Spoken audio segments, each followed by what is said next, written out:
April 9. புனித வால்டேட் ரூடிஸ். பெல்ஜியத்தில் வாழ்ந்த வால்பர் பெற்றில்லா பெற்றோருக்கு கிபி 7ஆம் நூற்றாண்டில் பிறந்தார் வால்டேட் ரூடிஸ்.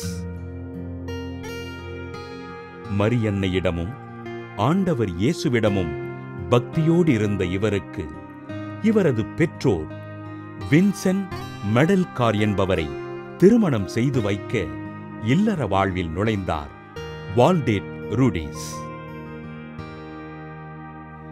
4 குழந்தைகளுக்கு தாயான வால்டேட் ரூடிஸ் தன் கணவருடன் இணைந்து எளிய மக்களுக்கும் ஆதரவற்றோருக்கும் உதவிகள் செய்து ஆண்டவரின் நற்செய்தியினை அறிவித்தார். ஆண்டவரின் பணிகளை செய்து வாழ்ந்த இவரை பற்றி சிலர் அவதூறான கருத்துக்களை பரப்புதல் செய்ய மிகுந்த வேதனைக்கும் துன்பத்திற்கும் ஆட்பட்டார். இறை பக்தியில் சிறந்திருந்த இவரது கணவர் துறவியாக வாழ்வதற்கு விருப்பம் தெரிவிக்க வால்டேட் ரூடிஸ் இதனை முழுமனதோடு ஏற்றுக்கொண்டு அதற்கான ஏற்பாடுகளை செய்தார்.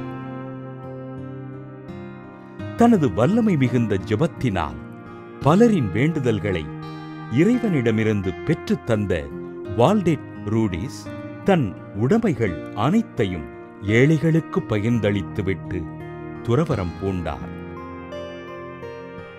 தன் வாழ்நாள் முழுவதும் துயரத்தினை அனுபவித்து பிறரை மன்னித்து வாழ்ந்த வால்டேட் ரூடிஸ் கிபி 688ஆம் ஆண்டு இறைப்பதம் சேர்ந்தார்.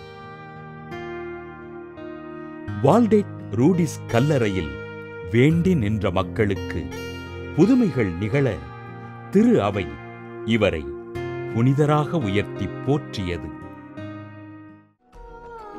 இன்று புனித வால்டேட் ரூடிஸ் திருவிழாவினை கொண்டாடுகின்ற நாம் நம்மை பற்றி புறம் பேசுகின்ற மக்களை மன்னித்து அவர்களை இறைவன் ஆசீர்வதிக்கும்படியாக ஜெபிப்போம்.